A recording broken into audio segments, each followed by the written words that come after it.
That was Denise Williams singing Every Moment. The Lord wants to walk with us every moment of our lives. He's also got angels out there that want to guide us and protect us. And right now, to find out another way that you can avoid car accidents besides those angels on your way to work, let's join Dan Moroso and today's special guest. Thanks, Ray. And 9.5 minutes after the hour, we're going to talk just a little bit more about more than just car accidents today. Joining us is Michael Hamilton, who's a defensive driving instructor in Dallas. Michael has a master's degree in secondary education from the University of North Texas. He also has 15 years experience in traffic safety education.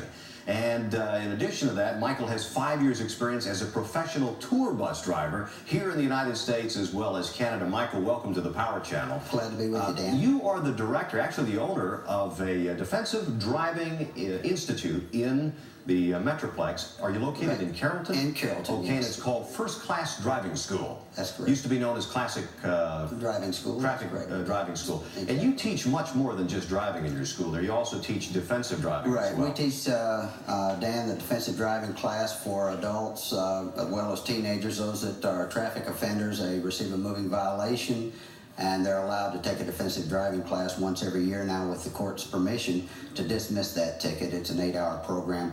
Also, we're finding more and more people that are finding the course popular from the benefit of an insurance discount. By taking the course, they can receive that discount over a 3-year period, which can amount to a few $100s. In insurance discounts. Exactly, yes. So really there are two ways people wind up in your class. They're either there for the benefit of their insurance policy, or they're there because they gotta go there. Yeah, we don't get, exactly. We don't get too many, Dan, that just want to come in and learn to be a better driver. But, well, this is kind of funny.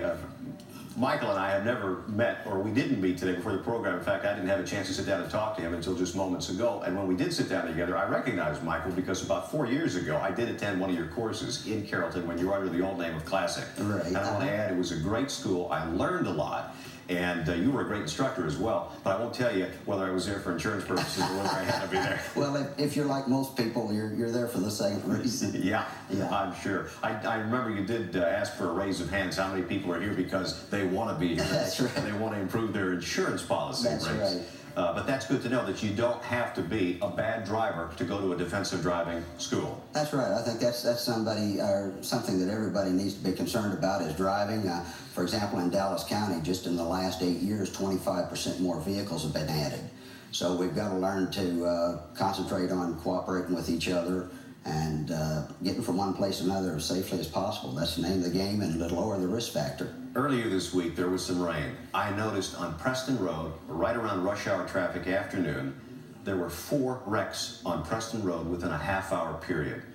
Whenever we have wet weather, there are a lot of automobile accidents in the Metroplex. You know, it's kind of like a standard.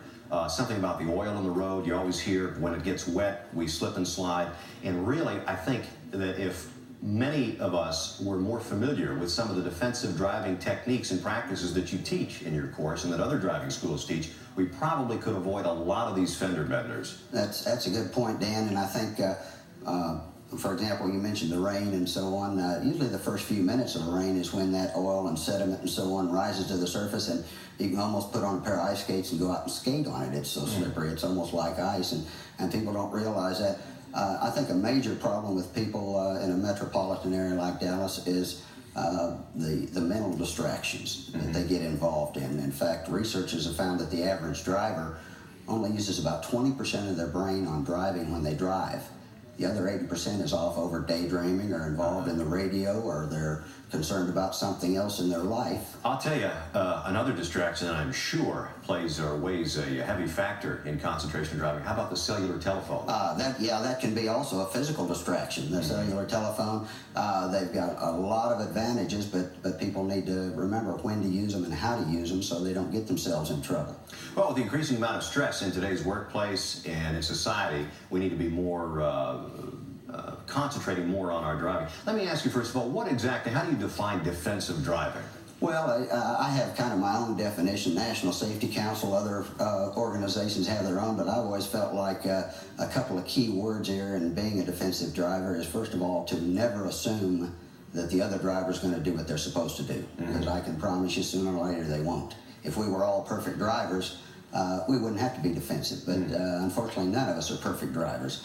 So we sure don't want to assume that the other drivers are going to do what they're supposed to do. And the second thing we need to be concerned with is to avoid the distractions, like I mentioned, and so on, that take us away from our concentration of driving behind the wheel and being